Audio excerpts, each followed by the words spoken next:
Sunny days, here again. Sunny days, here again. Sunny days, here again. Sunny days, here again. I wear glasses 'cause I'm so cool. I can predict the charts. Sunny days, here again. Sunny days, here again. Sunny days, here again. Sunny days. Join Tom's Army for $9.99 a month.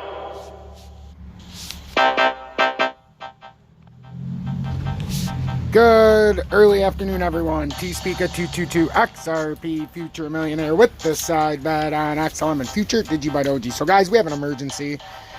This could be a crash for XRP here, and not a lot of people are talking about it because we still are holding out hope that it was going to break that 113. But, guys, like I talked about, we got up to 123, but we've never been able to capitalize off of this.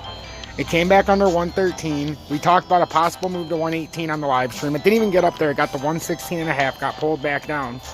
But we've been talking about how we've been trading between this 113 and 106. And eventually it's got to get over this, but it never could, and it just comes right back down. So now we're under the, we're under a possibility where we're going to crash, like we've been saying. Now, I don't know if we're going to go down to 84 on this particular move, but I think it's a distinct possibility, like we were talking about, and we've got it drawn out, that could be a possibility down to 93 cents. And I don't think a lot of people are going to see this coming, but I think it makes perfect sense to come down there and retest that area if we don't hold 108. And that's what you guys need to pay attention to. Don't just see the crash in the headline and not watch the actual video. But this is going to be an XRP crash warning, because if we don't hold 108, we're coming down to 101, and then it's a real problem, because if we don't hold 101, we're coming to 93 cents.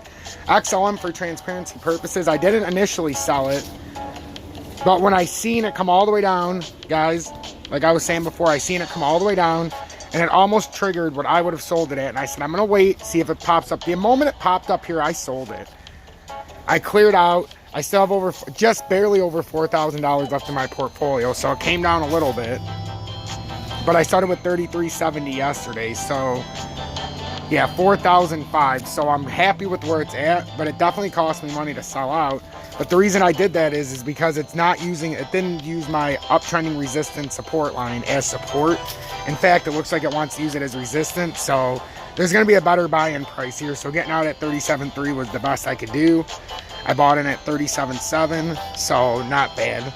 So about, what, 0.75%, maybe, 1% at worst. So that's what I did. I had to secure my 20% and make sure I was still over 4,000. And it literally gave me a second chance to sell that. I couldn't believe how high up it popped. So that's what we're watching, guys. If Bitcoin, because Bitcoin doesn't look like it's respecting its lines, and it very nearly came under 60,000. So we need to watch this. If it breaks through 60,000 and can't hold this, and what I mean is if this just comes through and then it starts doing this, and then it's like this, and then it's going to come down to the next level, and then that's going to be even worse. So we have a crash watch for XRP. We're on an inverted head and shoulders, but like I said before, I have a sneaky suspicion, and I've been covering it both ways, but as you know, in my gut, it's telling me we're going to crash to 93 cents before we can finish this inverted head and shoulders up to $1.40. It just makes too much sense to do that. So it'd be a bullish pull down, that's for sure. And then we could have a huge spike right after that. So that's what I'm watching. I'm releasing this right now. Crash warning across crypto. If Bitcoin doesn't hold 60,000, and especially if XRP doesn't hold $1.08, get your diapies on, because it's going to be a messy exchange. XRP's once again teabagged the entire holders. I've been trying to keep you one step ahead, but right now is the time where you need to make a decision. Do you think XRP is going to hold this? Or do you think it's now using 113 as resistance? And not just that, do you think it's going to start to use this 108 line, which is ultimate right now? They let me not even fought it up with a whole bunch of different lines. But the bottom line is we need 108 to hold. That's the bottom line. And it's already not held once. It pulled up on a wick, but you see how it's coming right back down. So make a decision. Make sure to hit that like button.